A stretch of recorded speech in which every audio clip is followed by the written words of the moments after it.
গল্পকরণে আপনারা শুনছেন আরিফ আজাদের লেখা গল্প কোরআন থেকে নেয়া জীবনের পাঠ। আজকে চতুর্থ পর্ব।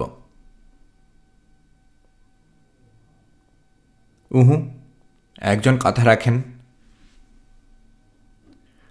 সফল ব্যক্তিদের কথা দুনিয়ার সকলেই আগ্রহ ভরে শুনতে চায়। বিল গেটস থেকে শুরু করে স্টিভ জবস ক্যারিয়ারে সফল হওয়ার কারণে তারা তাবৎ দুনিয়ার বড় বড় বিশ্ববিদ্যালয়গুলোতে আমন্ত্রিত হয় হার হামেশাই। ব্যর্থ হতে হতে যারা একদিন সফলতা পায়, যদি আমি সেই বিজ্ঞানীর গল্পটার কথা বলি, পড়াশোনায় মন নেই বলে যাকে স্কুল থেকে বাড়িতে পাঠিয়ে দিয়েছিল শিক্ষক, মায়ের নিবিড় তত্ত্বাবধানে একদিন সেই বালক তার আবিষ্কার দিয়ে তাক লাগিয়ে দেয় গোটা দুনিয়াকে। ছোটবেলায় পাঠ্যপুস্তকে পড়া রাজা রবার্ট ব্রুসের গল্পটার কথাও যদি বলি, শত্রুর কাছে হাঁটতে হাঁটতে যে বিলীন হতে বসেছিল, একদিন গুহার মধ্যে একটা ছোট্ট মাকড়সার যার অনুপ্রেরণার উৎস হয়ে ওঠে এবং যে শেষ পর্যন্ত উদ্ধার করতে সমর্থ হয় তার হারানো সাম্রাজ্য। এ সবগুলোই ব্যর্থতার পর পাড়ি দিয়ে সফলতার সোপানে পৌঁছানোদের গল্প। কিন্তু যে ছেলেটা সত্যি পড়ালেখায় কোনোদিন মনোযোগী ছিল না, যাকে একদিন স্কুল শিক্ষক তাড়িয়ে দিয়েছিল তিরস্কার করে, এবং যে শেষ পর্যন্ত একজন বিজ্ঞানী হতে পারেনি, অথবা যে রাজা বারংবার হাঁটতে হাঁটতে একদিন সত্যিই বিলীন হয়ে গিয়েছে ইতিহাসের পাতা থেকে, যার জীবনে অনুপ্রেরণা হয়ে ধরা দেয়নি কোনো মাকড়সা, যার কোনোদিন হয়ে ওঠা হয়নি ইতিহাস গড়া বীর রবার্ট ব্রুস, কিংবা যে ছেলেটা পেরোতে পারেনি বিশ্ববিদ্যালয়ের গণ্ডি, গ্রাজুয়েশন শেষ করেও যে ছেলেটা বেকারত্বের অভিশাপ মাথায় নিয়ে ধুকে ধুকে মরছে, অহংকার করে বলার মতো যে ছেলেটা সিজিপিএ নেই, তাদের কাউকেই ইতিহাস মনে রাখে না।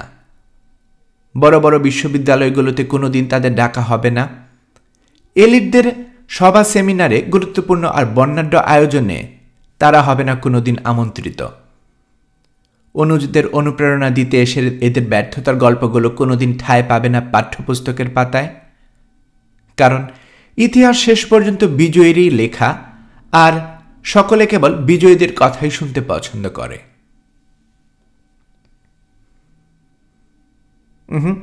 একটু ভুল বলেছি।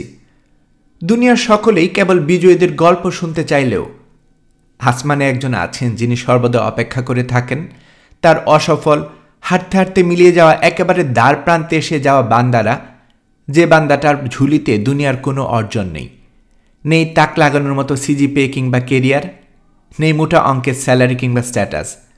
তিনি অপেক্ষা করেন তাদের গল্পগুলো শুনবার জন্য।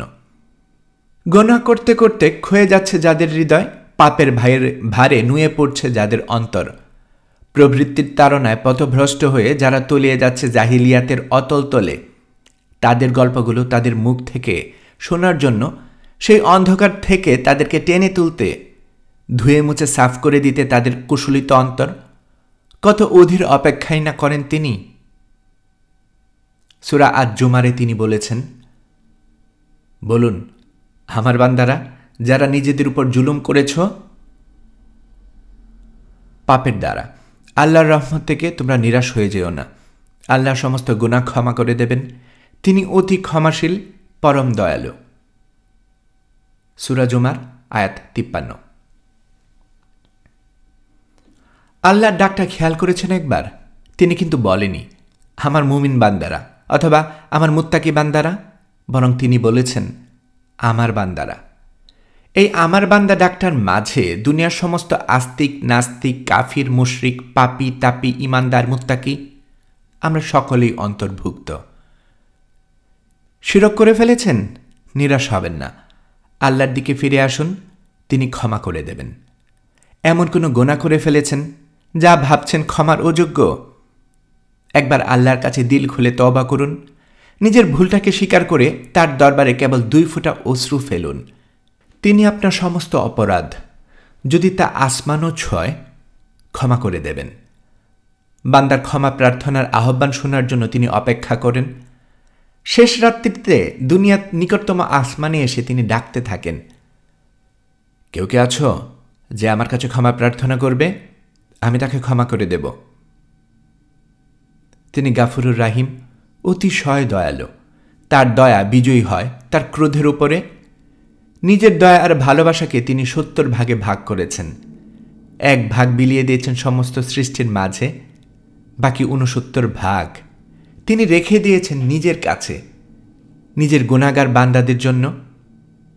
আমাদের বাবা মারা আমাদেরকে যেটুকু ভালোবাসেন, কিংবা আমরা আমাদের সন্তানকে যেটুকু ভালোবাসি, তাও এই ১ ভাগের মধ্যেই। সেই ১ ভাগ ভালোবাসা যদি এতখানি প্রগাঢ় হয়, সেই ১ ভাগ ভালোবাসা পেয়েই যদি আমাদের বাবা মায়েরা আমাদের জন্য সর্বস্ব ত্যাগ করতে পারেন, তাহলে যার কাছে ৬৯ ভাগ ভালোবাসার ঝুলি, কেমন দয়ালু হতে পারেন সেই রব? বিভ্রান্ত, বিপর্যস্ত, ব্যর্থ আর নিরাশাবাদদের গল্প দুনিয়ার কেউ শুনতে না চাইলেও, দুনিয়ার কেউ তাদের কথা না রাখলেও, আমরা এমন একজন রবের ইবাদত করি যিনি সকলের কথা সমান আগ্রহ ভরে শোনেন। সুনীল গঙ্গোপাধ্যায় তার কেউ কথা রাখেনি কবিতায় লিখেছেন, কেউ কথা রাখেনি, ৩৩ বছর কাটল, কেউ কথা রাখেনি। মামাবাড়ির মাঝি নদের আলী এবং বরুণা তাদের কথা রাখেনি বলে সুনীলের ছিল এক বুক আক্ষেপ।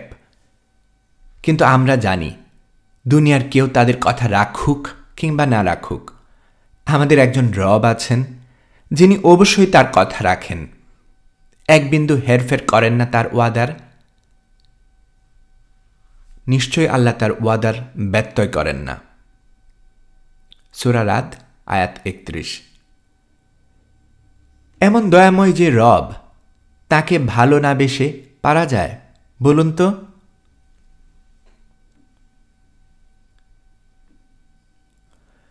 চালাও সে পথে যে পথে তোমার প্রিয়জন গেছে চলি। ফিরাউনের ডুবে মরার কিছুকাল পরে আল্লাহর কাছ থেকে মুসা আলাইহিস সালামের আদেশপ্রাপ্ত হলেন তুর পাহাড়ে গিয়ে ইবাদত বন্দেগী করার।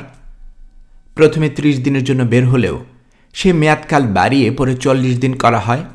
অর্থাৎ তুর পাহাড়ে মুসা আলাইহিস সালাম একাকী ৪০ দিন অবস্থান করবেন। এ নির্দিষ্টকালের জন্য মুসা আলাইহিস সালাম তার ভাই হারুন আলাইহিস সালামকে বনি ইসরায়েলদের মাঝে রেখে গেলেন। হারুন আলাইহিস সালাম নিজেও ছিলেন একজন নবী। তাকে মুসা আলাইহিস সালামের সমস্ত কিছু বুঝিয়ে দিয়ে তুর পাহাড়ের উদ্দেশ্যে রওনা করলেন। বনি ইসরায়েল সমাজে তখন একজন লোক ছিল সামিরি নামে। মুসা আলাইহিস সালামের লোকালয় ছেড়ে যাওয়ার অব্যবহিত পরে সে বনি ইসরায়েল সম্প্রদায়কে বলল, ফিরআউনের সম্প্রদায়ের লোকদের অনেক স্বর্ণ আর মণিমুক্ত তো তোমাদের কাছে জমা আছে, ওরা তো জলে ডুবেই মরল। এক কাজ করো, স্বর্ণ অলঙ্কারগুলো তোমরা আমার কাছে এনে জমা দাও। বনি ইসরায়েলদের কাছে সামিরি নামের এই ব্যক্তিটার কিছুটা গ্রহণযোগ্যতা ছিল। তার কথায় প্রলুব্ধ হয়ে তারা সবাই নিজেদের কাছে থাকা সকল স্বর্ণ অলঙ্কার এনে জমা দিলে গেল তার কাছে। কিন্তু ততক্ষণে সামিরি যে ইবলিসের ফাঁদে পড়ে বিভ্রান্তির পথে হাঁটা শুরু করেছে, সেটা বুঝে উঠতে পারেনি বনি ইসরায়েলদের কেউই। সামিরি সেই স্বর্ণ অলঙ্কারগুলো আগুনে পুড়িয়ে গুলিয়ে ফেলল। গলানো সেই বস্তু দ্বারা সে গাভীর বাছুরের অবয়বের মতো একটা প্রতিকৃতি তৈরি করে সেটা দিয়ে কিভাবে বনি ইসরায়েলদের বিভ্রান্ত করা যায় তা নিয়ে ভাবতে লাগল। তখন তার মনে পড়ল একটা কথা। যেদিন ফিরাউন তার বাহিনী নিয়ে ডুবে যাচ্ছিল, সেদিন ঘটনাটার অকুস্থলে ঘোড়ার আরোহীর এক ব্যক্তিকে সে দেখেছিল।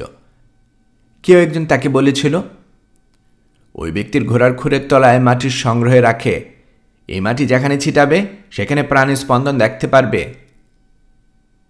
বস্তুত সেদিন ঘোড়ার আরোহী ওই ব্যক্তি ছিলেন জিব্রাইল আলাইহিস সালাম, এবং যে তাকে জিব্রাইল আলাইহিস সালামের ঘোড়ার খুরের তলায় মাটির সংগ্রহ রাখতে বলেছিল সে ছিল চির অভিশপ্ত শয়তান ইবলিস। সামিরির মনে পড়ে গেল ইবলিসের বাতলে দেয়া কথাগুলো। সেদিন জিব্রাইল আলাইহিস সালামের ঘোড়ার খুরের তলার মাটি পরম যত্নে সংগ্রহ করে রেখেছিল সে। এরপর যখন স্বর্ণ অলঙ্কার গলিয়ে তা দিয়ে বাছুর আকৃতির একটা অবয়ব কাঠামো দাঁড় করানো শেষ হল, ওই মাটিটুকু সেটার গায়ে ছিটিয়ে দিল সামিরি। এরপর অবাক বিস্ময়ে সে দেখল বাছুরের মুখ দিয়ে গরুর আওয়াজের মতো হাম্বা হাম্বা শব্দ বের হচ্ছে। নিজের ক্ষমতা দেখে নিজেই মুগ্ধ হয়ে গেল সামিরি। সে ভাবল, বনি ইসরায়েলদের বিভ্রান্ত করার জন্য জুৎসই একটা জিনিস হয়েছে এটা। ওই বাছুরের প্রতিকৃতি সহ সামিরি বনি ইসরায়েলদের সামনে উপস্থিত হলো এবং বলল, এটাই হলো তোমাদের ইলা এবং এটা মুসার ইলা, কিন্তু মুসাও ভুলে গেছে।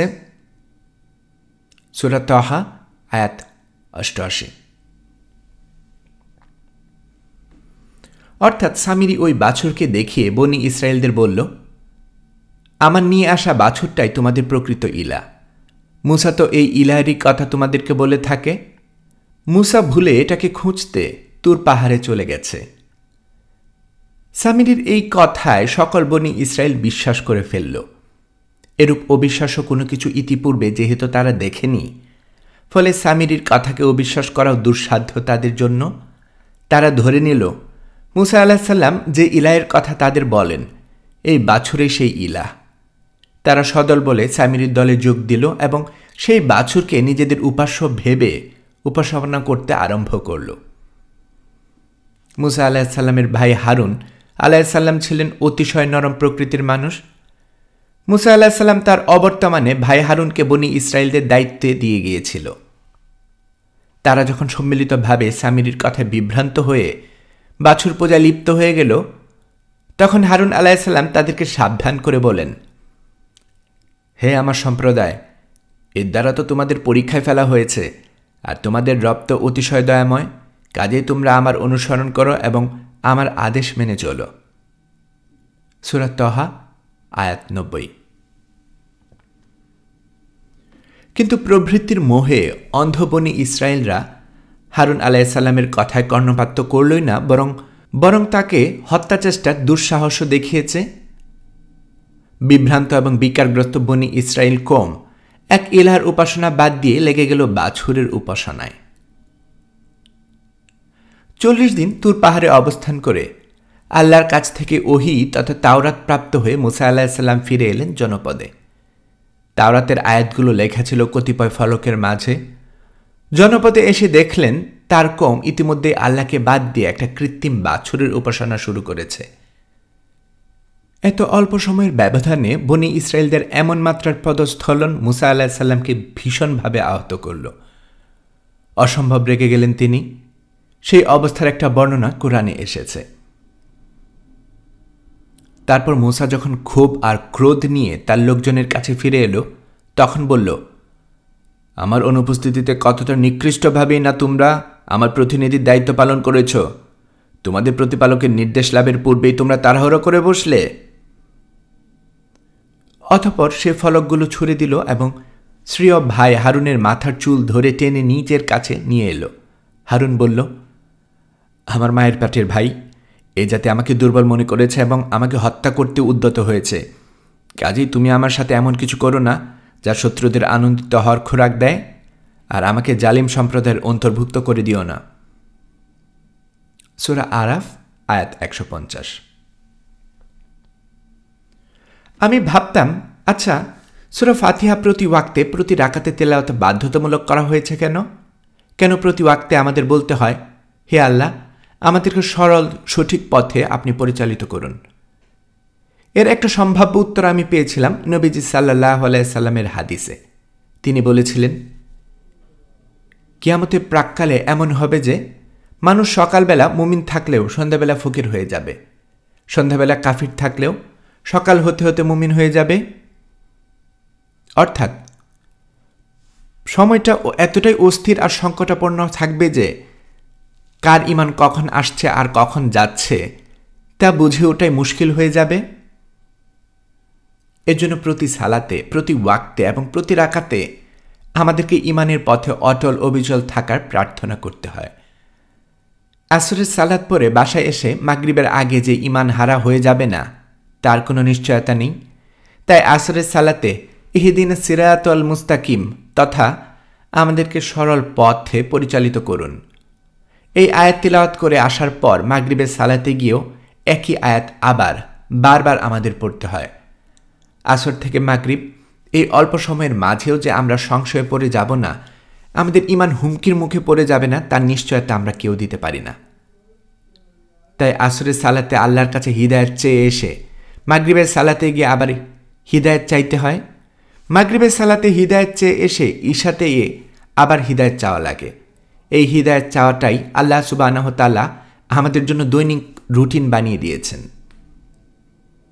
মুসা আলাইহিস সালামের কওম বনি ইসরায়েলদের ঘটনাটা পড়ে আমার মনে হলো, এই যে প্রতি রাকাতে সূরা ফাতিহার মাধ্যমে আমরা বাধ্যতামূলকভাবে আল্লাহর কাছে হিদায়াত প্রার্থনা করি, এটা অতি অবশ্যই জরুরি ছিল।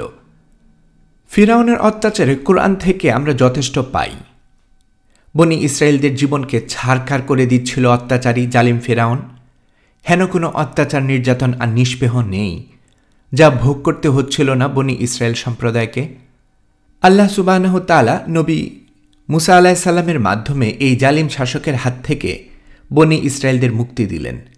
শুধু তাই নয়, বনি ইসরায়েলদের চোখের সামনে ফিরআউন এবং তার বাহিনীকে আল্লাহ সুবহানাহু ওয়া তাআলা ডুবিয়ে মারলেন লোহিত সাগরের অতল তলে।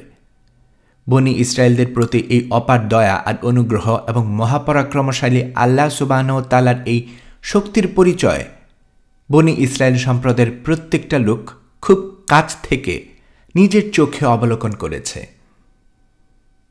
একবার দৃশ্যটা ভাবুন তো, আপনার চোখের সামনে আল্লাহ সুবহানাহু ওয়া তাআলা আপনার জন্য সমুদ্রের মাঝে পথ তৈরি করে দিলেন। সেই পথ ধরে হেঁটে আপনি পার হয়ে গেলেন সুবিশাল সমুদ্র। আপনার চারপাশে থই থই করছে সমুদ্রের জল। কোনো এক অদৃশ্য শক্তি বলে জলের এই স্রোত যেন আটকে আছে, আছড়ে পড়লেই অতল তলে তলিয়ে যাবেন আপনি। কিন্তু না, আপনাকে পথ করে দিতে সমুদ্র জল পানল করছে এক মহান দায়িত্ব। পেছনে আপনার শত্রু বাহিনী, যারা এতদিন ধরে অতিষ্ঠ করে তুলেছে আপনার জীবন, হত্যা করেছে আপনার অসংখ্য আত্মীয় স্বজন, ভাই, বন্ধু, পরিজন। আপনার জীবনকে ছারখার করে দিতে এমন কোনো আয়োজন নেই যা তারা করেনি। আপনি দেখতে পাচ্ছেন সমুদ্রের বুকে তৈরি হওয়া যে পথ ধরে আপনি পার হয়ে এসেছেন, সেই একই পথ ধরেছে আপনার শত্রু বাহিনীও। ভীষণ দাপটের সাথে তারা ছুটে আসছে আপনাকে বন্দী করতে। একবার ধরতে পারলেই সব কিছু শেষ। কিন্তু সব কিছু শেষ আপনার হয়নি, হয়েছে তাদের। সমুদ্রে যে জল দুভাগ হয়ে আপনার জন্য পথ তৈরি করেছিল, সেই একই জল মাঝ দরিয়ায় আপনার শত্রু বাহিনীর উপরে প্রবল শক্তিতে আছড়ে পড়ল। এমন ঘটনা যদি আপনার জীবনে ঘটত, কেমন হতো আপনার ইমানের অবস্থা? চিন্তাও করা যায় না। আল্লাহর এমন চাক্ষুষ সাহায্য, অমন অপার রহমত লাভ করতে পারলে যেখানে সারাটা জীবন সিজদায় লুটিয়ে পড়ে কাটিয়ে দেওয়ার কথা, সেখানে বনি ইসরায়েল সম্প্রদায় কি করেছে? ফিরআউনের হাত থেকে মুক্তি লাভের কিছুদিন পরে আল্লাহর আদেশে মুসা আলাইহিস সালাম গেলেন তুর পাহাড়ে। তিনি সেখানে 40 দিন থাকবেন। বনি ইসরায়েল সম্প্রদায়ের কাছে রেখে গেলেন তার ভাই হারুন আলাইহিস সালামকে। মুসা আলাইহিস সালামের এই 40 দিনের অনুপস্থিতিতেই বনি ইসরায়েল সম্প্রদায় একটা কৃত্রিম বাছুরের মূর্তিকে নিজেদের ইলা মেনে নিয়ে উপাসনা শুরু করে দিয়েছে। ভাবতে পারেন কতখানি অকৃতজ্ঞ, অজ্ঞ এবং নরবরে ঈমান ছিল তাদের।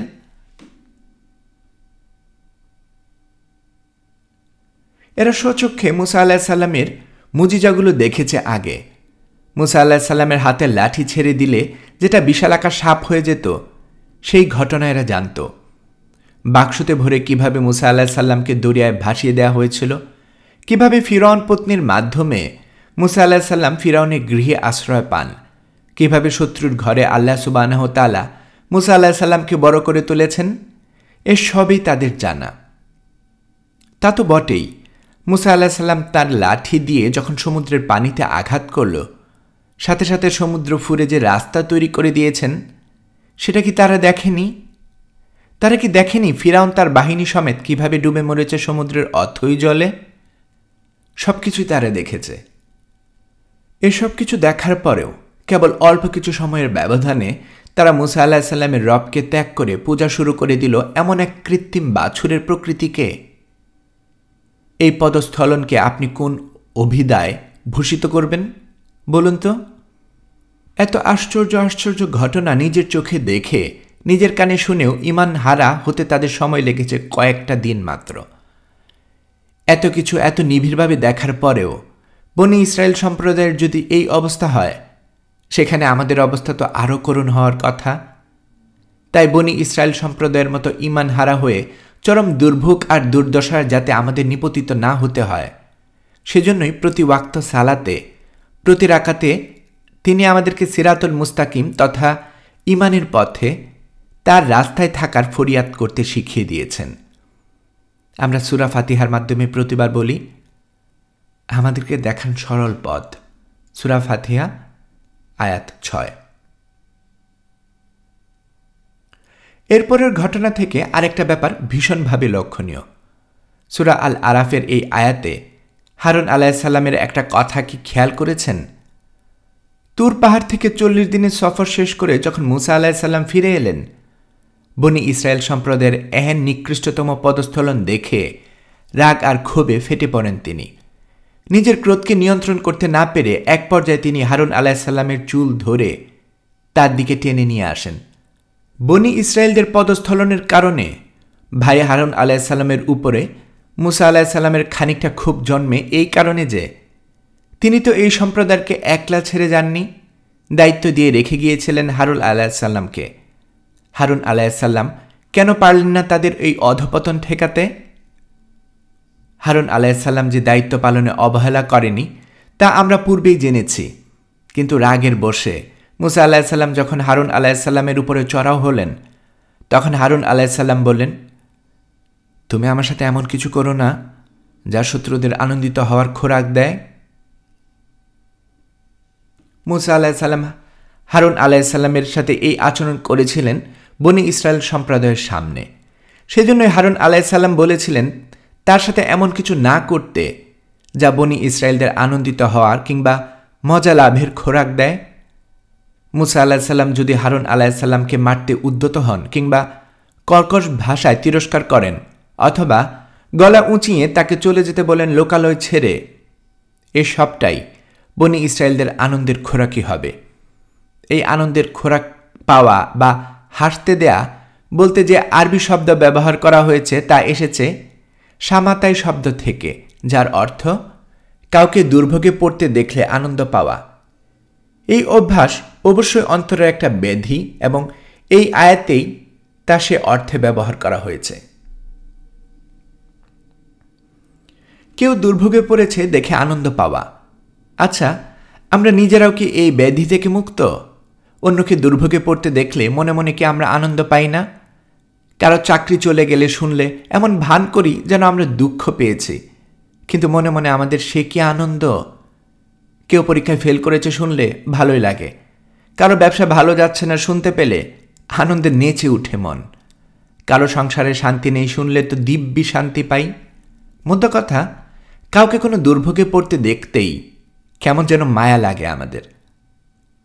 আমরা অনেক সময় কেমন আছেন প্রশ্নটা অপর প্রান্ত থেকে খুব একটা ভালো নেই উত্তর শোনার বাসনা থেকেই করে থাকি।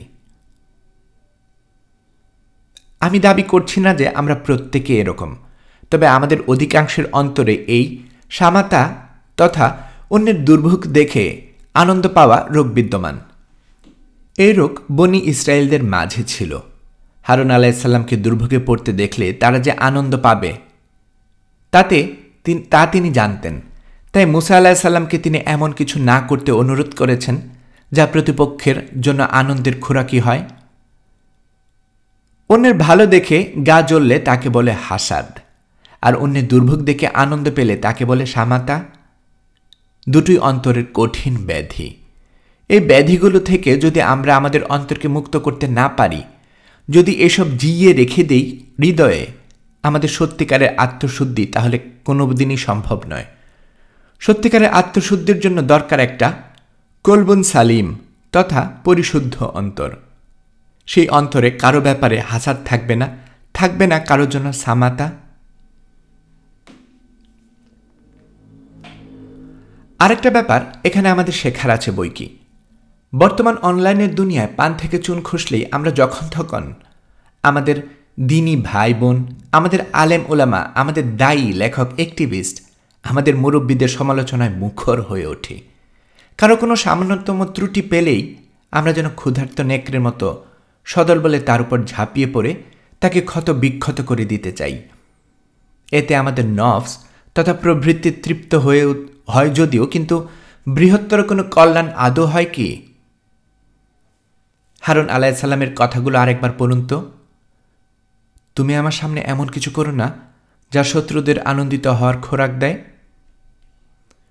হতে পারে আমাদের কোনো ভাই কোনো একটা ভুল করেছেন, অথবা আমাদের কোনো আলিম হয়তো কোনো একটা বিষয়ে ভুল সিদ্ধান্ত দিয়েছেন, কিংবা আমাদের কোনো একজন দায়ী বা অ্যাক্টিভিস্টের দ্বারা এমন কোনো একটা কাজ হয়ে গেছে যা আদতে সঠিক নয়। যদি সেটা উম্মার বৃহত্তর স্বার্থের জন্য হুমকির কারণ হয়ে না দাঁড়ায়, তাহলে আমাদের প্রধানতম দায়িত্ব হবে তাদের সেই ভুলগুলোকে জনপরিসরে প্রচার না করে একান্ত ব্যক্তিগতভাবে তাকে নসিহা তথা পরামর্শ দেয়া, তার ভুলটা তাকে ধরিয়ে দেয়া। এটাই সংশোধনের সত্যিকারের পদ্ধতি। কিন্তু ভার্চুয়ালের অস্থির দুনিয়ায় আমরা সকলেই সকলকে লাঞ্ছিত আর নিগৃহীত হতে দেখলেই কেমন যেন পছন্দ করি। ওই যে সামাতা, অন্যের দুর্ভোগ দেখে আনন্দ পাওয়া। তাই আমরা ব্যক্তির ভুল, সে বড় কিংবা ছোট যাই হোক, ফলাও করে প্রচার করতেই বেশি আগ্রহ পাই। কিন্তু এতে বিশেষভাবে ক্ষতিগ্রস্ত হই আমরা নিজেরাই।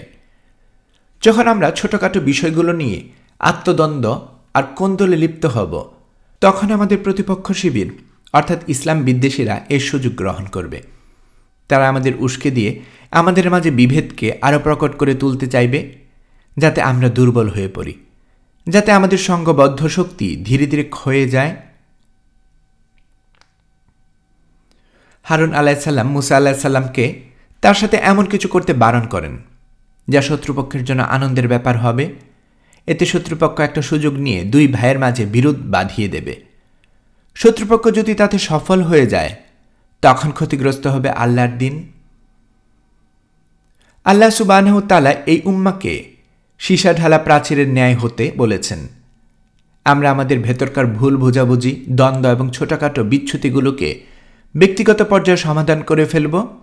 সেগুলোকে এমন জায়গায় নিয়ে আসব না যাতে করে আমাদের শত্রুপক্ষ আমাদের নিয়ে হাসাহাসি করার সুযোগ পায় এবং আমাদেরকে দুর্বল ভাবতে শুরু করে। অধ্যায়টা সূরা ফাতিহার আলোচনা দিয়ে শুরু হয়ে আমাদের ভ্রাতৃত্বের মেলবন্ধনে এসে থেমেছে। সূরা ফাতিহায় আল্লাহ সুবহানাহু ওয়া তাআলার কাছে সরল সঠিক পথে দিশা চাওয়ার পর আমরা আরও একটা কঠিন জিনিস চাই। আমরা তাদের পদচিহ্ন ধরে এগুতে যাই, যারা সেই সরল সঠিক পথে আমাদের আগে চলে গেছেন, সেই পথে যে পথে হেঁটে গেছেন রাহমানের সালেহীন বান্দাগণ। সেই চাওয়াটাই হোক দুয়ার মাঝে আমাদের নিরন্তর আওড়ানোর বুলি। চালাও সেই পথে, যে পথে তোমার প্রিয়জন গেছে চলি।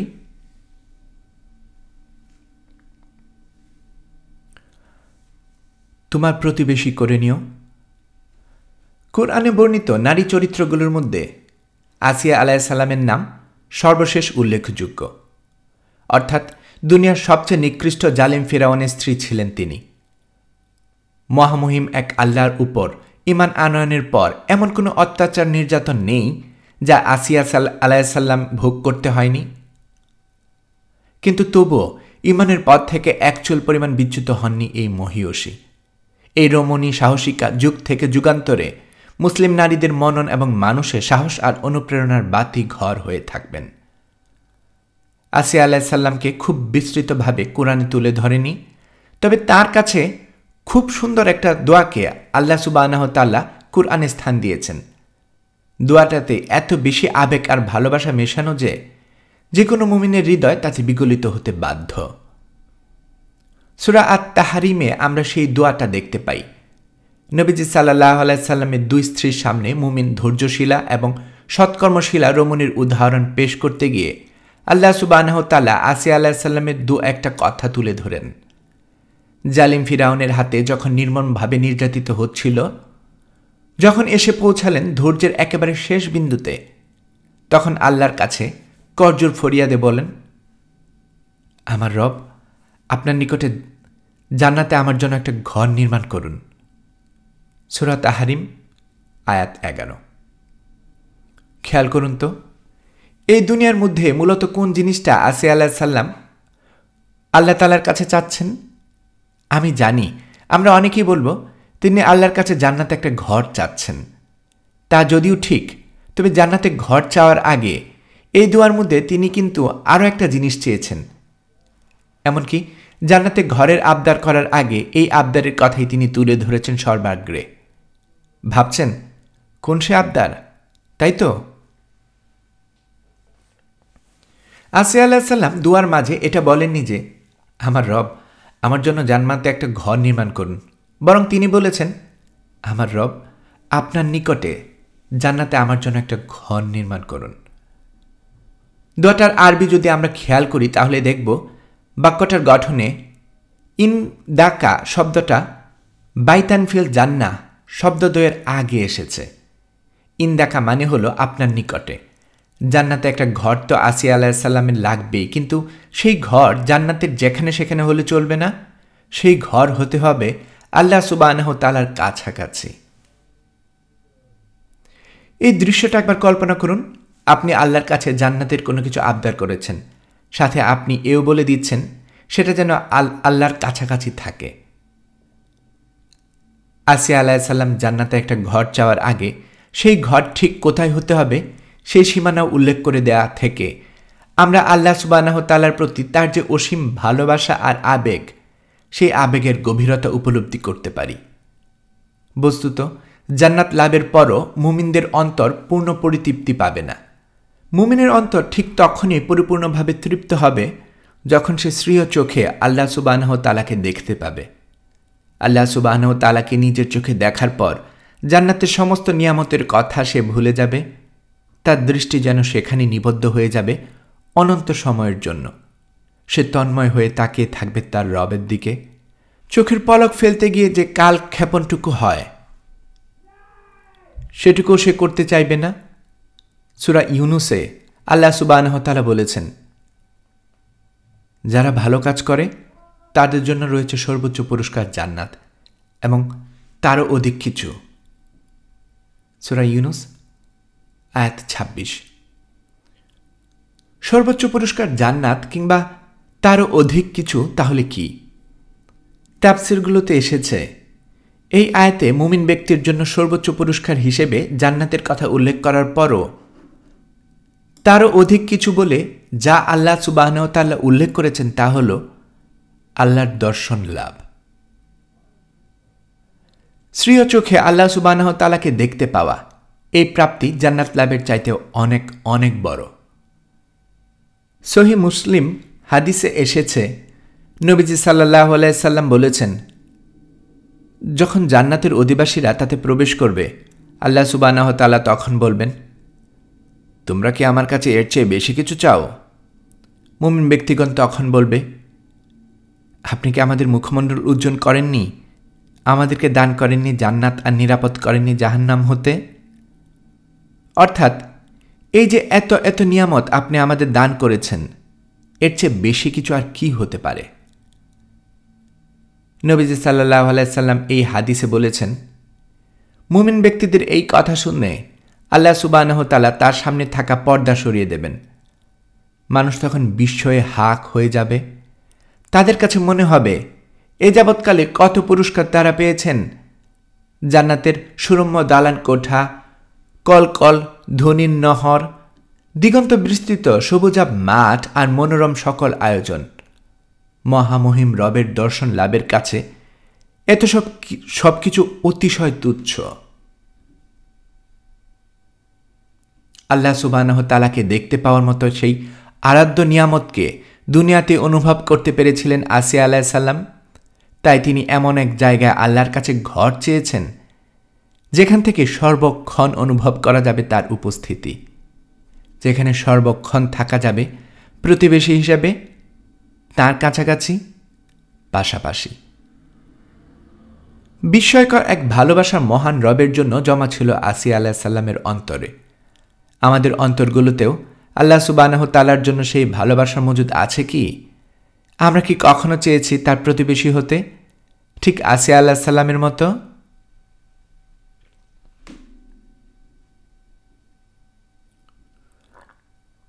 আলো অথবা অন্ধকার। ধরা যাক কুয়াশায় আচ্ছন্ন ঘুটঘুটে এক অন্ধকার রাতে আপনি হাঁটছেন। কোথায় আছেন? সেটা কি কোনো জনপদ না বিরান ভূমি, সম্মুখে পাহাড় না নদী? এসবের কোনো কিছু আপনি বুঝতে পারছেন না। অন্ধকার এত গাঢ় আর এত গভীর যে নিজের হাত পর্যন্ত আপনি দেখতে পাচ্ছেন না। ঠিক এমন একটা মুহূর্তে যদি হঠাৎ করে কেউ একটু আলো হাতে আপনার দিকে এগিয়ে আসে, আপনার তখন কি মনে হবে? আপনি ভাববেন, যাক বাবা, হাঁপ ছেড়ে বাঁচা গেল এতক্ষণে। এই নিশুতি অন্ধকারে এই আলোটুকু না পেলে হয়তো কোনো জন্তু জানোয়ারের পেটে আজকে চলে যেতাম নির্ঘাত। আলো হাতে করে যিনি এগিয়ে এসেছেন তার জন্য অধীর অপেক্ষা করে আছেন আপনি। লোকটা আপনার নিকটে এলে তাকে বললেন, বাঁচালেন ভাই, কি গভীর অন্ধকার দুনিয়া জুড়ে। ভারী বিপদে পড়ে গিয়েছিলাম জানেন। চারদিকে এত অন্ধকার যে সম্মুখের রাস্তা খুঁজে পাওয়া তো দূর, চোখের সামনে ধরলে নিজের হাতটুকু দেখতে পাচ্ছিলাম না। আপনাকে পেয়ে ভারী উপকার হলো। আপনার আলোতে দেখে দেখে বাকি পথটুকু নির্বিঘ্নে পার করা যাবে। লোকটা এতক্ষণ একটা কথাও বললেন না। আপনার কথা বলা শেষ হওয়ার মাত্র তিনি বললেন, দুঃখিত জনাব, আলোটুকু একান্তই আমার নিজস্ব। এই নিশুতি অন্ধকার রাতের জন্য এই আলোটুকু আমি সঞ্চয় করে রেখেছিলাম। এই আলোয় পথ চিনে কেবল আমি একাই চলব। আপনাকে সে আলোতে পথ দেখিয়ে নিয়ে যেতে পারবো না। আপনি বরং এক কাজ করুন, যেখানে গেলে আলো পাওয়া যাবে সেখানে যান। সেখান থেকে আলো নিয়ে এলে ভবিষ্যতে এরকম অন্ধকার রাতে আপনাকে আর বিপদে পড়তে হবে না। লোকটার এমন প্রতি উত্তরে আপনি ভীষণ ঘাবড়ে যাবেন নিশ্চয়ই, তাই না? এই ঘুটঘুটে অন্ধকার প্রকৃত জুড়ে কোথাও কোনো জনমানবের লেশ মাত্র নেই। এমন ঘনঘোর বিপদের দিনে তিনি না কিনা আপনাকে সামান্য আলোতে পথ দেখাতে নারাজ।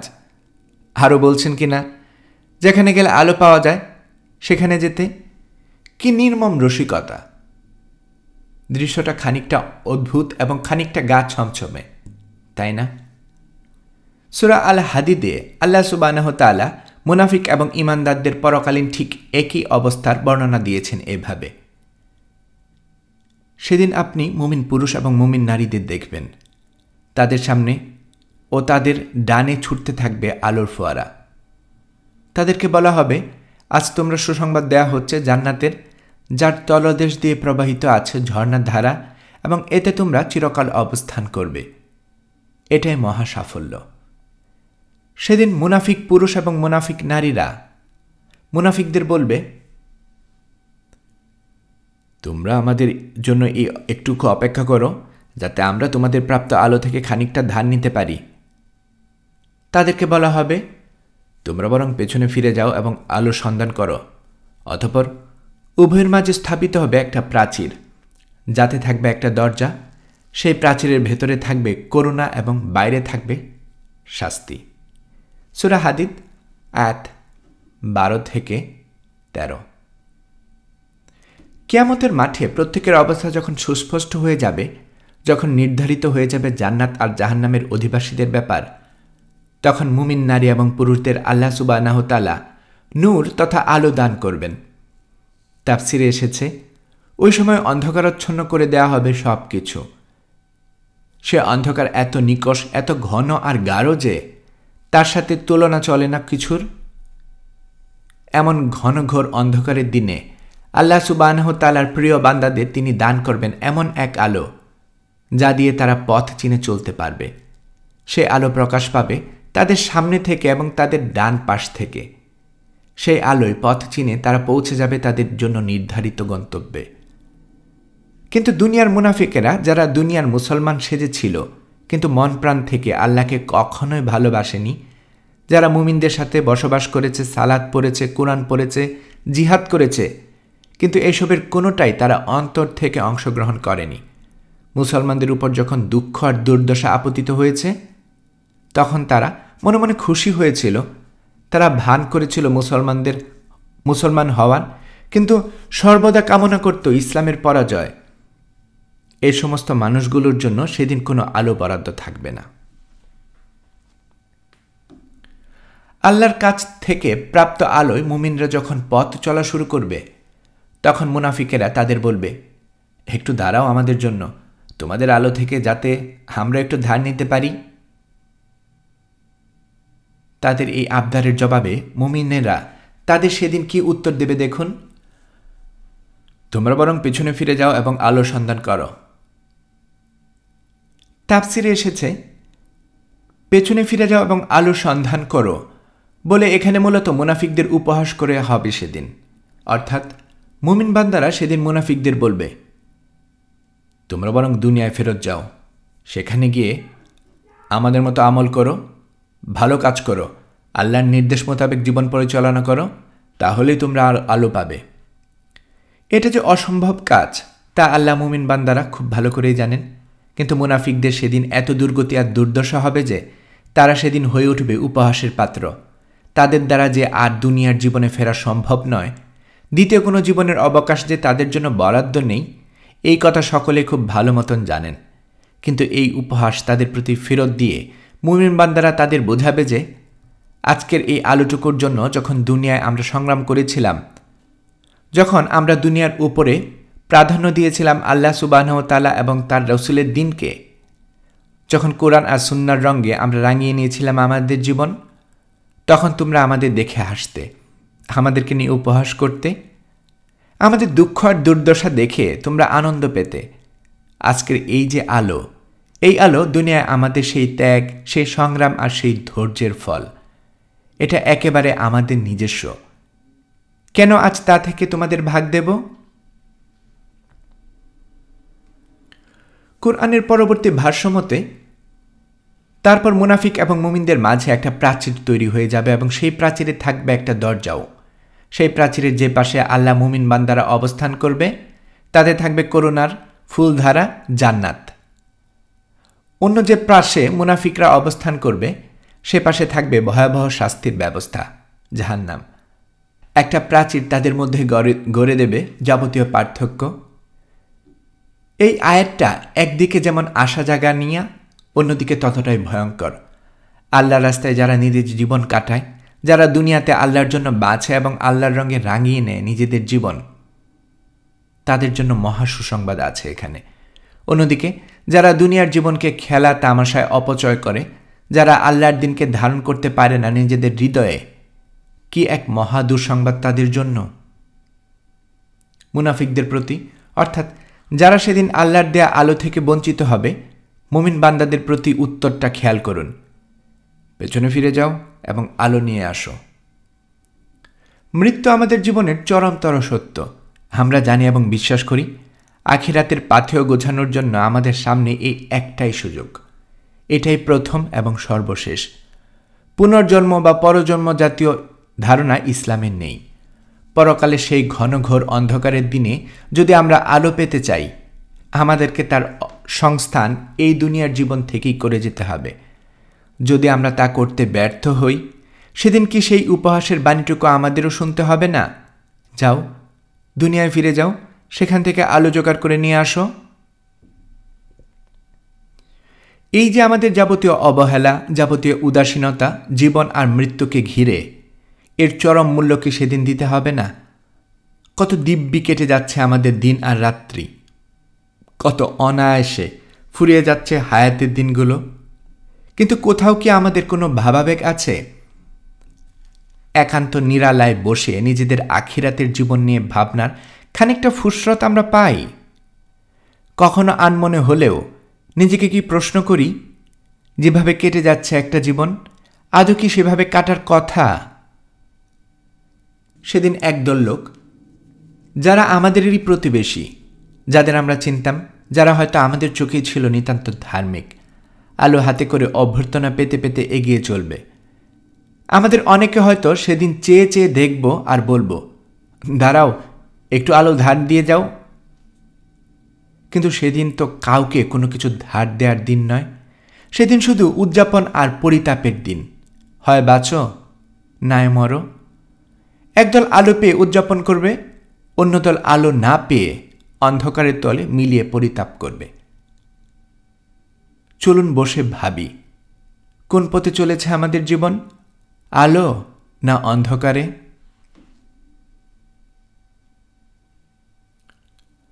নুহের প্লাবন এবং ভাবনার অলিগলি। 2022 সালে সিলেটের যে বন্যাটা আমরা প্রত্যক্ষ করলাম, সেটা আমাদের জন্ম তো বটেই, আমাদের দুই প্রজন্ম অর্থাৎ আমাদের বাপদাদাদের প্রজন্ম এত ভয়াবহ বন্যা দেখেনি বলেই ধারণা করি। 74 আর 88 যে দুই ভয়ঙ্কর বন্যার খবর আমরা জানতে পারি, সেই বন্যাগুলোর তুলনায় এবারের বন্যাটা অনেক বেশি আতঙ্কের এবং ভয়াবহ ছিল নিঃসন্দেহে। এই ভয়াবহ বন্যায় যাদের প্রাণহানি ঘটেছে তাদের রুহের মাগফিরাত কামনা করছি। যাদের যা ক্ষয়ক্ষতি হয়েছে সেসব ক্ষয়ক্ষতির বদলে উত্তম বিনিময় যেন তারা পায় আল্লাহর কাছে, কায়মন বাক্যে সেই প্রার্থনা করছি। আর আরও দোয়া করি, এমন দুর্যোগ আর দুর্বিপাকের হাত থেকে মহান রব যেন আমাদের অনুগ্রহ করে হেফাজত করেন। বিপদ কেটে যাওয়ার পর আল্লাহকে ভুলে যাওয়া, গুনাহে জীবনে ফেরত যাওয়া এবং বিপদের দিনে অসহায়ত্বের কথা বেমালুম ভুলে যাওয়ায় রোগ মানুষের মজ্জাগত। এই দাবিটা কোরআনেও আমরা দেখতে পাই। আর যদি তার উপরে আসা দুঃখ কষ্টের পরে তাকে আমার নিয়ামত দান করি, তখন সে অবশ্যই বলবে, আমার দুঃখের দিন তো কেটে গেছে। তখন সে আনন্দে উৎফুল্ল হয়ে পড়ে আর হয়ে পড়ে অহংকারী। সূরা হুদ আয়াত 10। আল্লাহ সুবহানাহু ওয়া তাআলা অনুগত বান্দাদের উচিত প্রতিটা দুর্যোগ, জীবনের প্রতিটা পরীক্ষা থেকে শিক্ষা নেয়া। দুর্যোগ নেমে এলে হা হুতাশ করা, দুর্যোগ কেটে যাওয়ার পর মৌজ মাস্তিতে মেতে ওঠা, এমন মনস্তত্ত্ব মুসলিম জীবনের দর্শন হতে পারে না। এই ধরনই তার সৃষ্টি প্রতিক্রমায় যতগুলো বন্যা অবলোকন করেছে, তার মধ্যে ভয়াবহ বন্যা ছিল নূহ আলাইহিস সালামের সময়টার বন্যাটাকেই, যাকে আমরা নূহের প্লাবন হিসেবে জানি। সিলেটের স্মরণকালে ভয়াবহতম বন্যায় ডুবে গেছে মানুষের ঘরবাড়ি, তলিয়ে গেছে অসংখ্য জনপদ। কিন্তু নূহ আলাইহিস সালামের কওমের উপর শাস্তিস্বরূপ আযাব হিসেবে যে বন্যা আপতিত হয়েছিল, তাফসীরকারকদের মতে সেই বন্যার পানি উঁচু পর্বতমালা তো বটেই, তারও বেশ ৮০ হাত উপর দিয়ে প্রবাহিত হয়েছিল। ভাবতে পারেন কি কল্পনাতীত একটা ভয়ঙ্কর দৃশ্য ছিল সেটা। নূহ আলাইহিস সালাম তার কওমকে অনেক অনেক বছর দিনের দাওয়াত দেন, কিন্তু অবাধ্য কওম তার ডাকে কোনো সাড়াই দিতে চায় না। তারা আল্লাহর নবী নূহ আলাইহিস সালামকে অত্যাচার নির্যাতন করে, তার দাবিকে অস্বীকার করে এবং তার নবুয়তের ব্যাপারে যা খুশি তা বলতে থাকে। অবাধ্যতার চূড়ান্ত প্রকাশ যাকে বলে, তাদের সেই ক্রমাগত অত্যাচার নির্যাতন, নিরন্তর অবাধ্যতা এবং সীমালঙ্ঘনের কারণে তাদের উপর আল্লাহ সুবহানাহু ওয়া তাআলার আযাবটা আসা অসম্ভবই হয়ে দাঁড়ায়। আল্লাহ সুবহানাহু ওয়া তাআলা নূহ আলাইহিস সালামকে একটা নৌকা বানানোর আদেশ দিলেন। তার চূড়ান্ত ফয়সালা, বানের পানিতে তিনি ডুবিয়ে মারেন এই অবাধ্য জাতিটিকে। নৌকা বানানোর কাজে লেগে পড়লেন নূহ আলাইহিস সালাম। কিন্তু এমন করে রৌদ্রোজ্জ্বল দিনে, অমন শুষ্ক আবহাওয়ার সময় বানের পানি থেকে মাছতে নৌকা বানাতে দেখে নূহ আলাইহিস সালামকে ঠাট্টা করতে শুরু করেছিলেন কাফেররা। নূহ নৌকা তৈরি করছিল, আর যখনই তার জাতির প্রধান ব্যক্তিরা নূহের পাশ দিয়ে যাচ্ছিল, তারা তাকে নিয়ে উপহাসে মেতে উঠছিল। সূরা হুদ আয়াত ৩৮। তাদের মনে হয়তো এই ভাবনার উদয় হয়েছিল যে, আরে কি সুন্দর আবহাওয়ার প্রকৃতিতে বিরাজ করছে, আর এই লোকটা এসেছে আমাদের বানের জলের গল্প শোনাতে, পাগল নাকি? তারা হয়তো আরও ভেবেছে, ধরে নিলাম অঝোর ধারায় বৃষ্টি হবে, কিন্তু তাই বলে কি নৌকায় উঠে সেই বৃষ্টি থেকে বাঁচতে হবে আমাদের? আমাদের ঘরগুলো কি ডুবে যাবে নাকি? এমনটা হয়েছে কখনো? এমন ঘটনা তো আমরা দেখেছি না, আমাদের বাপ দাদারা দেখেছে কোনো দিন? ভাবনা মিথ্যে নয়। নূহ আলাইহিস সালামের কওম কেবল নয়, তার আগের কোনো জাতি এত ভয়াবহতম বন্যা অবলোকন করেনি, এবং কিয়ামতের আগে হয়তো আর কোনো জাতি সেটা অবলোকন করবে না। যেহেতু এমন কিছু যে ঘটতে পারে সেই অভিজ্ঞতা তাদের কারোই ছিল না, তাই নূহ আলাইহিস সালামকে এমন কড়কড়ে রোদে কাল্পনিক বৃষ্টি আর বন্যার কথা ভেবে নৌকা বানাতে দেখে উপহাস করতে শুরু করেন তারা। তাফসীর থেকে জানা যায়, নূহ আলাইহিস সালাম গোটা ১০০ বছর ধরে সেই নৌকা বানিয়েছিল। অর্থাৎ যেদিন থেকে নূহ আলাইহিস সালাম সেই নৌকা বানানোর কাজ শুরু করেছিল, আর তারও ১০০ বছর পর আল্লাহ সুবহানাহু ওয়া তাআলা আযাবের সেই বন্যা নূহ আলাইহিস সালামের কওমকে গ্রাস করেছিল। এই জায়গায় একটা চমৎকার ব্যাপার আমার মাথায় এলো। সেই নৌকাটা বানাতে যেহেতু নূহ আলাইহিস সালামের ১০০ বছর লেগেছিল, তাহলে গোটা একটা শতাব্দী ধরে কাফিরদের ঠাট্টা মশকরা, লাঞ্ছনা আর উপহাস তাকে কি সহ্য করে যেতে হয়নি? অবশ্যই হয়েছে। যদি রাতারাতি সেই আযাব চলে আসতো, যদি নূহ আলাইহিস সালাম নৌকা বানানোর কাজে হাত দেওয়ার মাত্রই প্রকৃতিতে নেমে আসতো অঝোর ধারায় বর্ষণ, তাহলেও নূহ আলাইহিসসালামের সতর্ক বার্তাকে খানিকটা হলেও সত্য মনে করত তারা। খুব বেশি উপহাস করতে পারত না, কিন্তু গোটা 100 বছর যেখানে লেগে গেল, এত লম্বা একটা সময় ধরে যে উপহাস, বিদ্রূপ আর তিরস্কারের ভেতর দিয়ে নূহ আলাইহিসসালামকে যেতে হয়েছে তা কি কল্পনা করা যায়? কিন্তু দেখুন, সেই লাঞ্ছনা, গঞ্জনা, উপহাস, বিদ্রূপ আর তিরস্কারের বিপরীতে কি সীমাহীন ধৈর্যের পরীক্ষা তিনি দিয়ে গেলেন। ধৈর্যের বাঁধ ভেঙে যাওয়া বলে একটা কথা আছে। নূহ আলাইহিসসালামের ধৈর্যের বাঁধ ভাঙ্গা তো দূর, কখনো সেই বাঁধের একটা বালুকণাও নড়চড় করেনি। আল্লাহ সুবহানাহু ওয়া তাআলার প্রতিশ্রুত আযাব আসতে এত সুদীর্ঘ সময় লেগে গেলেও তিনি কখনোই প্রশ্ন করে বসেননি যে, ইয়া আল্লাহ, আপনি তো বলেছেন এই কাফিরদের জন্য আযাব পাঠাবেন, কিন্তু এতগুলো বছর হয়ে গেলেও তবু আপনার কোনো আযাব এদের উপর আপতিত হলো না এখনো। এরা তো আমাকে নাস্তানাবুদ করে ছাড়ছে তাদের তিরস্কার আর বিদ্রূপে। মাবুদ, কবে পাঠাবেন আপনার সেই প্রতিশ্রুত আযাব? কখনোই নয়। নূহ আলাইহিসসালাম একটাবারের জন্য আল্লাহ সুবহানাহু ওয়া তাআলার কাছে এভাবে বলেননি। আল্লাহর প্রতিশ্রুত আযাব আসতে সুদীর্ঘ সময় লেগেছে ঠিক, এর মধ্যে কাফিররা তাদের উপহাস, তিরস্কার আর বিদ্রূপে জর্জরিত করেছে, সেটাও ঠিক। কিন্তু সবকিছু মুখ বুজে সহ্য করে তিনি আল্লাহ সুবহানাহু ওয়া তাআলার উপর ভরসা করেছিলেন। আল্লাহ সুবহানাহু ওয়া তাআলা তখন সেই আযাব পাঠাবেন, সেই সময়ের দিকে চাতক পাখির মতো তাকিয়ে থেকেছেন। জীবনে আমরাও আল্লাহর নিয়ামত লাভের জন্য চাতক পাখির মতো তাকিয়ে থাকি। আমরা আল্লাহ সুবহানাহু ওয়া তাআলার কাছে জীবনের দরকারে এটা ওটা লাভের দোয়া করি, কিন্তু যখনই আমাদের প্রত্যাশিত বস্তু লাভে আমরা ব্যর্থ কিংবা সেই বস্তু আমাদের হস্তগত হতে সময় লেগে যায়, আমরা তখন ব্যাকুল হয়ে উঠি। আমরা হাপ্পিতেশ করে বলি, আহা, আল্লাহ কেন যে আমার দোয়া কবুল করেন না, কেন যে তিনি আমার ডাকে সাড়া দেন না। চিন্তা করে দেখুন তো, নূহ আলাইহিসসালামকে যে আযাবের প্রতিশ্রুতি আল্লাহ সুবহানাহু ওয়া তাআলা দিয়েছেন তারও 100 বছর পরে, কিন্তু কাফিরদের নিরন্তর উপহাস সত্ত্বেও এতে নূহ আলাইহিসসালামের কোনো হাপিত্তেশ কিংবা কোনো তাড়াহুড়া ছিল না। তিনি ধৈর্যের সাথে অপেক্ষা করে গেছেন। কিন্তু আমরা আমাদের প্রত্যাশিত বস্তু আজকের চেয়ে কালকে না পেলে অস্থির হয়ে যাই, পেরেশানিতে ঘুমোতে পর্যন্ত পারি না। আল্লাহর সিদ্ধান্তের উপর নূহ আলাইহিসসালামের যে সীমাহীন ভরসা ছিল, আমরা দৈনন্দিন জীবনে সেই ভরসার ছিটেফুটে আছে কি? আয়াতখানা থেকে আরও একটা ব্যাপার আমাদের শিখবার আছে। নূহ আলাইহিসসালাম যখন নৌকাটা বানাচ্ছিলেন তখন কাফিররা তাকে উপহাস করে নানান কথা বলছিল। তাদের উপহাসের জবাবে কি বলেছিলেন নূহ আলাইহিসসালাম? তিনি কি ক্ষিপ্ত হয়ে উঠেছিলেন, রেগেমেগে অস্থির হয়ে পড়েছিলেন? এর কোনোটাই নয়। তাদের উপহাসের পাল্টা জবাব হিসেবে তিনি শুধু বলেছিলেন, যদি তোমরা আজ আমাদের ঠাট্টা করো তাহলে তোমাদেরকেও ভবিষ্যতে আমরা ঠাট্টা করব, এবং যেমনভাবে আজ তোমরা ঠাট্টা করছো। সূরা হুদ আয়াত 38। তিনি কাফিরদের সাথে গলা চড়িয়ে বিতর্কে জড়াননি। তিনি শুধু প্রতিশ্রুতির আযাবের কথা স্মরণ করেছিলেন, যে আযাবের সংবাদ আমার কাছে এসেছে সেটা অবশ্যই সত্য এবং সমাগত। আজ তোমরা ঠাট্টা করছো আমাদের, কিন্তু সেই আযাব যখন চলে আসবে, তোমাদের আযাব সেদিন এত করুণ হবে যে আমরা যদি তোমাদের জন্য খানিকটা আফসোসও করি, সেই আফসোস দেখার মতো অবস্থাতেও তোমরা থাকবে না।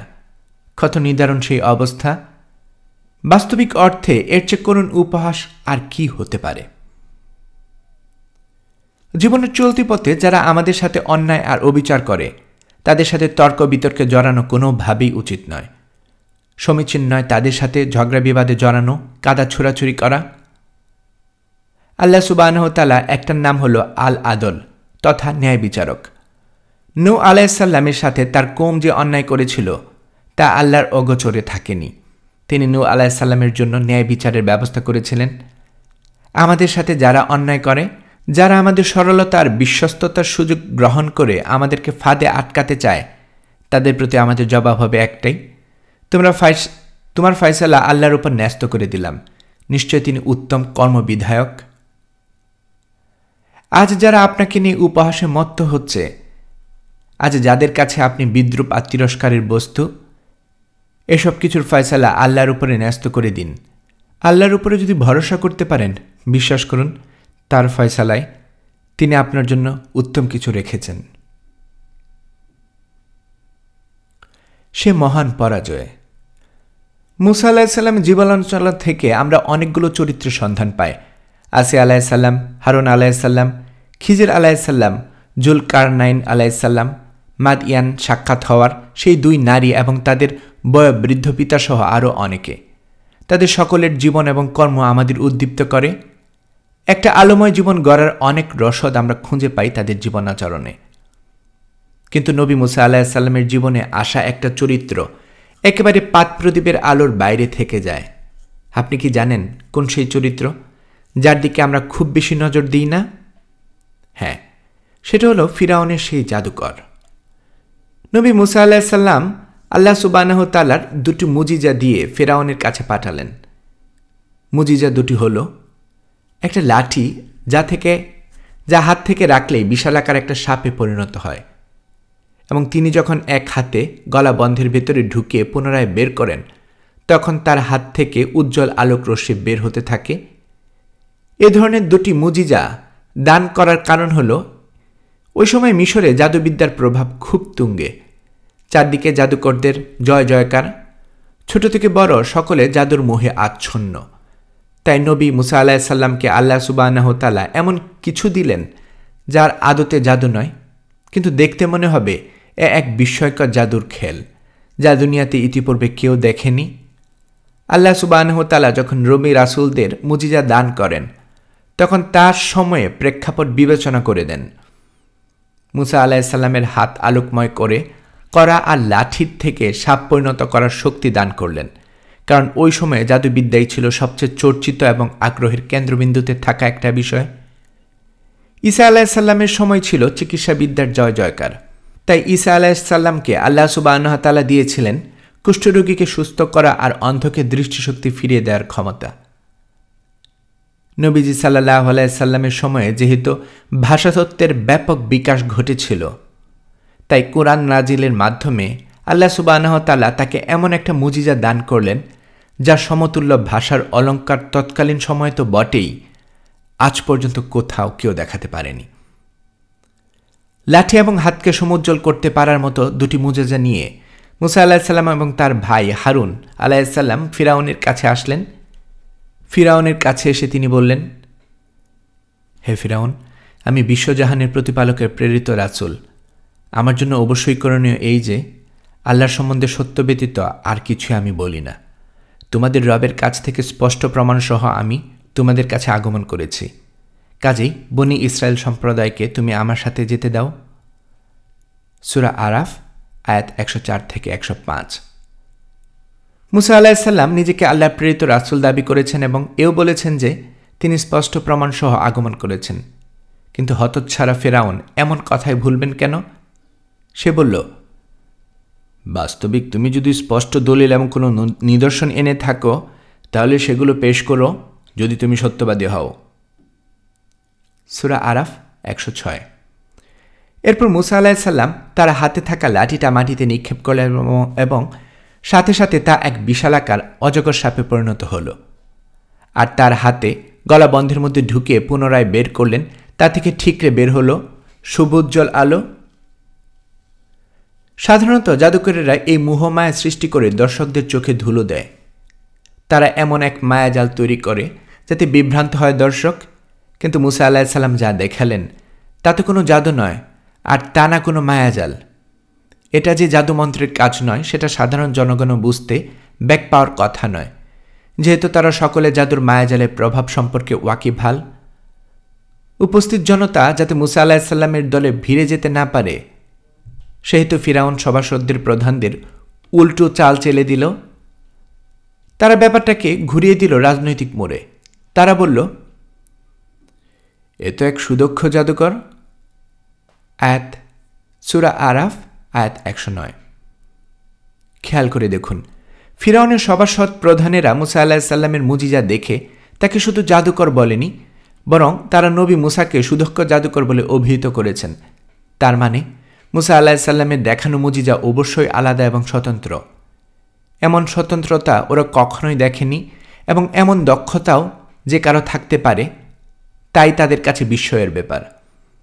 মুসা আলাহিসাল্লাম যা করেছেন তা যেন এক অনন্য অসাধারণ অভূতপূর্ব কাজ, তা ওই সভাসদ প্রধানেরা জানেন। কিন্তু নবীর কাছে তারা হার মানবে কেন? ব্যাপারটাকে ধামাচাপা দিতে তড়িঘড়ি করে তারা বলল, আরে এ দেখছি এক বিরাট জাদুকর। তারা মুসা আলাহিসাল্লামকে কেবল সুদক্ষ জাদুকর বলেই থামেনি, উপস্থিত লোকদেরকে উদ্দেশ্য করে আরও বলেছেন, সে তো তোমাদের দেশ থেকে বের করে দিতে চায়, তার ব্যাপারে তোমাদের সিদ্ধান্ত কি? সূরা আরাফ আয়াত 110। সভাসদদের কথার প্রতি উত্তরে সম্প্রদায়ের লোকেরা পরামর্শ দিল। তারা বলল, এই ব্যক্তি যদি জাদুকরী হন এবং জাদুমন্ত্র করে সে যদি আমাদের দেশ দখল করতে চায়, তাহলে তাকে মোকাবেলা করা আমাদের পক্ষে কঠিন কিছু নয়। এই কাজ করা যাক, গোটা দেশ থেকে খুঁজে বের করা হোক সকল বড় বড় জাদুকরদের, তারপর তাদের সাথে প্রতিযোগিতা হোক মুসা এবং তার ভাই হারুনের। আমাদের দেশের জাদুকরদের সাথে জাদুতে হেরে গেলে তারা আমাদের দেশ দখলের ষড়যন্ত্র করতে পারবে না। সম্প্রদায়ের লোকদের এই পরামর্শ শোনা হলো। গোটা দেশ থেকে ঢাকঢোল পিটিয়ে হাজির করা হলো দেশের সবচেয়ে বড় জাদুকরদের। তাদের নিমন্ত্রণ করে নিয়ে আসা হলো ফিরাউনের রাজকীয় প্রাসাদে। মুসা এবং হারুন আলাইহিসসালামের পরাজয় দেখার জন্য গোটা দেশ তখন উন্মুখ হয়ে আছে। দেশ সেরা জাদুকরেরা এলো মুসা আলাইহিসসালামের সাথে প্রতিযোগিতা করতে, কিন্তু প্রাসাদে পা রেখেই তারা ফিরাউনের কাছে কি জানতে চাইল জানেন? তারা বলল, আমরা যদি বিজয়ী হই তাহলে আমাদের জন্য পুরস্কার থাকছে তো? সূরা আরাফ 113। প্রতিযোগিতা শুরু হয়নি, প্রতিপক্ষের শক্তি সামর্থ্য সম্পর্কে কিছুও জানে না, কিন্তু সবকিছুর আগে তারা শুরু করে দিয়েছে দর কষাকষি। ফিরাউনও বাদ যায় না, সে তো মুসা আলাহিসাল্লামের শক্তি সম্পর্কে জেনে গেছে ইতিমধ্যেই। নবী মুসা যদি সত্যি দেশ দখল করতে আসতেন কিংবা তার যদি থাকতো সম্পদের কোনো লোভ, তাহলে ফিরাউন তাকে ভয় পাওয়ার কোনো কারণ ছিল না, কারণ দুজন ব্যক্তির সাথে সম্মুখ সমরে যাওয়ার যাবতীয় শক্তি মজ্জা মজুদ আছে। তার আছে অডেল সম্পদের বহর। নবী মুসা যা চাইবেন তা দিতে সে রাজি হয়ে যাবে। কিন্তু মুসা আলাহিসাল্লাম তো তার কোনোটাই চাননি। তিনি নিয়ে এসেছেন এক আসমানি পয়গাম, তার সাথে আছে স্বয়ং বিশ্বজাহানের অধিপতি। এমন বার্তা নিয়ে তিনি হাজির হয়েছেন যে তাকে হারানোর কোনো সাধ্য ফেরাউনের নেই। তাই জাদুকরেরা যখন আত্মবিশ্বাসের সাথে বলল, মুসাকে হারাতে পারলে আমাদের পুরস্কার দেবেন কি? ফিরাউন তখন উদত্তভাবে বললেন, হ্যাঁ, আর তোমরা তাদের ঘনিষ্ঠ ব্যক্তিদের অন্তর্ভুক্ত হবে। সূরা আরাফ 114। জাদুকরেরা কেবল পুরস্কার পাবে কি জানতে চাইল। ফিরাউন বলল, পুরস্কার তো দেবেই, সাথে তাদেরকে রাজসভায় গুরুত্বপূর্ণ পদে আসীন করে দেবে। কিরকম মরিয়া হয়ে ফিরাউন নবী মুসা আলাহিসাল্লামকে পরাজিত করতে চাইছেন ভাবুন তো। এরপর প্রতিযোগিতার দিন সামনে এলো। ফিরাউনের জাদুকরেরা মুসা আলাহিসাল্লামকে উদ্দেশ্য করে বলল, হে মুসা, প্রথমে তুমি শুরু করবে নাকি আমরা শুরু করব? সূরা আরাফ আয়াত 115। মুসা আলাহিসাল্লাম তাদেরকে শুরু করতে বললেন। জাদুকরেরা তাদের হাতে থাকা লাঠিগুলোকে মাটিতে নিক্ষেপ করল এবং মুহূর্তে সৃষ্টি করল এক ধরনের সম্মোহনী মায়া।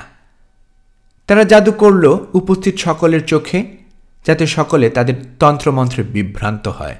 সেই সম্মোহনী শক্তির প্রভাবে লোকজনের কাছে মনে হলো যেন জাদুকরদের ছুঁড়ে ফেলা লাঠিগুলো বিশাল বিশাল সাপে পরিণত হয়ে এদিক সেদিক ছুটে বেড়াচ্ছে ফুসফুস করতে করতে।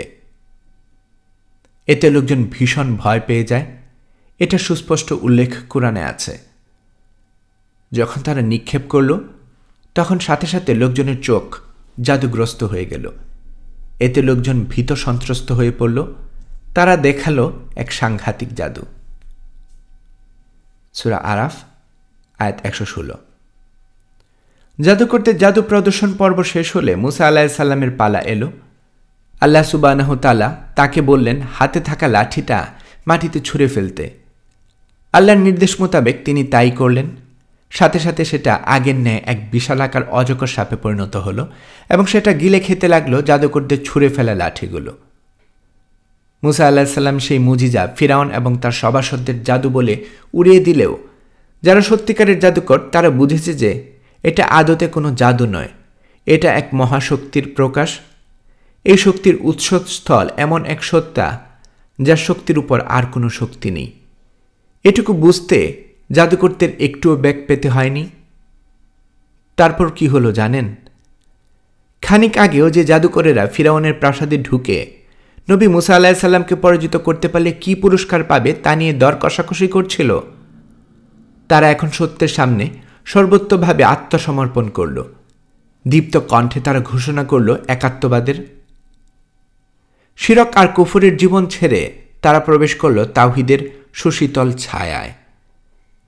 কুরআন ঘটনাটাকে এভাবে তুলে এনেছেন। এবং জাদুকরেরা সিজদাবনত হল। তারা বলল, আমরা ঈমান এনেছি আল্লাহ সৃষ্টি জগতের রবের প্রতি, যিনি মুসা এবং হারুনের রব। সূরা আরাফ আয়াত 120-122। জাদুকরদের আল্লাহ সুবহানাহু ওয়া তাআলার প্রতি এই প্রশ্নাতীত আনুগত্য দেখে তেলে বেগুনে জ্বলে উঠল ফিরাউন। সে বলল, কি, আমি তোমাদের অনুমতি দেওয়ার আগেই তোমরা তাতে ঈমান আনলে? অবশ্যই এটা তোমাদের ষড়যন্ত্র, যা নগরে বসে তোমরা পাকিয়েছ নগরবাসীদের এখান থেকে বের করে দেওয়ার জন্য। এর পরিণাম শীঘ্রই তোমরা টের পাবে। তোমাদের হাত পা বিপরীত দিক থেকে কেটে আমি টুকরো টুকরো করে ফেলব, তারপর তোমাদের সকলকে শুলে চড়াব। সূরা আরাফ আয়াত 123-124। ফিরআউনের এমন হুমকিতে একটুও ঘাবড়ালেন না জাদুকরেরা, যাদের অন্তর ঈমানের সুধা পেয়ে গেছে। যেখানে তৈরি হয়ে গেছে বিশ্বাসের প্রাচীর, জালিমদের হুমকি সেখানে আর কি চির ধরাবে? তারা খুব প্রশান্তভাবে বলল, নিশ্চয় আমরা আমাদের রবের কাছে ফিরে যাব। আমাদের রবের নিদর্শন আমাদের সামনে প্রতিভাত হওয়ার পর আমরা তাতে ঈমান এনেছি বলেই তুমি কি আমাদের শাস্তি দিচ্ছ? হে আমাদের প্রতিপালক, আপনি আমাদের ধৈর্য ধারণের শক্তি দিন এবং আমাদেরকে মৃত্যু দিন মুসলিম হিসেবে। সূরা আরাফ আয়াত 125-126। ফিরআউনের সভাসদে আসা এই জাদুকরদের দল আমাকে বিমুগ্ধ করে। আমি আশ্চর্য হয়ে ভাবি, খানিক আগে যারা দুনিয়া গোছাতে ব্যস্ত ছিল, দুনিয়া লাভের দর কষাকষিতে মগ্ন ছিল যারা, মুহূর্তের ব্যবধানে কি অলৌকিকভাবে তাদের ভাবনার জগতে আমূল পরিবর্তন চলে এলো। আসলে হিদায়াত খুব আশ্চর্য জিনিস। হিদায়াত কপালে থাকার পারস্য দেশ থেকে সালমান আল ফারিসি রাদিয়াল্লাহু আনহু কত কাঠখড় পুড়িয়ে মদিনায় চলে আসলেন, কিন্তু নবী সাল্লাল্লাহু আলাইহি সাল্লামের একবারে ঘরের মানুষ হয়েও আবু লাহাবের কপালে হিদায়াত জুটল না। সেই জাদুকরদের জীবনে তিনটে দিক আমার জীবনের সাথে খুব প্রাসঙ্গিক। আল্লাহ সুবহানাহু ওয়া তাআলার নিদর্শন তাদের সামনে স্পষ্ট হবার পরে তারা একটা মুহূর্ত বিলম্ব করেনি আত্মসমর্পণে।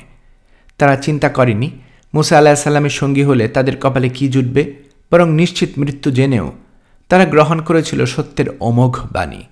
তারা পান করেছিল ঈমানের অমৃত সুধা। যাপিত জীবনে আমাদের সামনে যখন হারাম আর হালালের সীমারেখা স্পষ্ট হয়, আমরা কি ফিরআউনের সভাসদদের সেই জাদুকরদের মতো হারাম ত্যাগ করে হালালকে গ্রহণ করতে পারি? উপার্জন হারাম হচ্ছে জেনেও আমরা কি ফিরে আসতে পারি সেই রাস্তা থেকে? যে হারাম আমরা উপার্জন করি, যে হারাম খাবার আমরা খাই, যে হারাম পথে আমরা চলি, যখন কেউ আমাদের সামনে স্পষ্ট করে দেয় যে এগুলো হারাম, তখন কি আমরা ঘৃণা ভরে তা ছড়িয়ে ফেলতে পারি? সেই জাদুকরেরা যেভাবে সিজদাবনত হয়েছিল আল্লাহর কাছে, আমরা কি সেইভাবে আত্মসমর্পণ করতে পারি আল্লাহর কাছে? নাকি আমাদের ঝুলিতে বিদ্যমান থাকে হাজারো যুক্তি, ভয় আর আশঙ্কা? মুসা আলাইহিস সালামের একটা মুজিজাতেই জাদুকরেরা ঈমানের তেজে বলীয়ান হয়ে উঠেছিল। আর আমাদের সামনে আল্লাহ সুবহানাহু ওয়া তাআলা নাজিলকৃত সবচেয়ে বড় মুজিজা আল কোরআন বিদ্যমান। আমাদের সামনে সর্বশ্রেষ্ঠ নবী মুহাম্মদ সাল্লাল্লাহু আলাইহি সাল্লামের জীবনাচর, আমাদের সম্মুখে সালিহিন সাহাবা সহ আল্লাহর মুত্তাকি বান্দাদের জীবনের দর্শন মজুদ আছে। তবু আমরা সত্যের পথে ঝুঁকিতে হাজারো দ্বিধা আর দ্বন্দ্বে পতিত হই। তবু আল্লাহ সুবহানাহু ওয়া তাআলার বিধানকে জীবনে বরণ করতে আমরা হাজির করি হাজারো যদি তবে কিন্তু। জাদুকরের জীবনের দ্বিতীয় যে দিক আমাকে ভাবায় তা হল জীবনে একটা সুন্দর সমাপ্তি। যাদের গোটা জীবন কেটেছে আল্লাহর অবাধ্যতায়, শিরক আর কুফরের মাঝে, জীবনের অন্তিম মুহূর্তয় তারা পেয়ে গেল শাহাদাতের মৃত্যু। তাদের এই পরিণতি আমাকে জানিয়ে দেয় যে কখনোই আল্লাহ দয়া আর রহমত থেকে নিরাশ হতে নেই। শুরুটা যত অসুন্দর আর কদর্যই হোক, সত্যের সামনে বিনীত আত্মসমর্পণের সৎ সাহস যদি অন্তরে থাকে, শেষ মুহূর্ত হলেও আল্লাহ সুবহানাহু ওয়া তাআলা তাতে হিদায়াতের নূর ঢেলে দেবেন। আর তাদের জীবনের তৃতীয় যে দিক আমার নজরে কাড়ে সেটা হলো মুসা আলাইহিস সালামের কাছে তাদের পরাজয়। সেদিন পরাজয়ের স্বাদ পেলে তারা সত্যিই কাছাকাছি আসতে পারত না। তারা মুসা আলাইহিস সালামের কাছে পরাজিত হয়েছিল, কিন্তু জিতে নিয়েছিল সবচেয়ে সেরা পুরস্কারটাই, জান্নাত। যে পরাজয় আপনাকে আল্লাহর কাছাকাছি আনে, যে বিপদ আপনার সামনে উন্মুখ করে দেয় সত্যের পথ, মনে রাখবেন সেটা কখনোই পরাজয় নয়। পরাজয়ের আবরণে সেটা আল্লাহর দয়া আর রহমত। এমন পরাজয়ের জন্য আল্লাহর কাছে কৃতজ্ঞতা জানাবেন, জানাতে কখনোই ভুলবেন না। গল্পকরণে এতক্ষণ আপনারা শুনছিলেন আরিফ আজাদের লেখা গল্প কোরআন থেকে নেয়া জীবনের পাঠ, এর চতুর্থ পর্ব। চতুর্থ পর্বের মাধ্যমে পুরো গল্পটা আমরা এখানেই শেষ করছি। আমি নিয়মিতভাবে গল্প পাঠ করে আপনাদেরকে শোনাচ্ছি। আমার গল্প পাঠ ভালো মনে করে থাকলে আমার গল্পটি আপনার বন্ধুবান্ধব প্রিয়জন সবার কাছে শেয়ার করবেন, আর আমার চ্যানেলটি চাইলে সাবস্ক্রাইব করতে পারেন। আপনারা ভালো থাকবেন সে প্রত্যাশা এখানে বিদায় নিচ্ছি।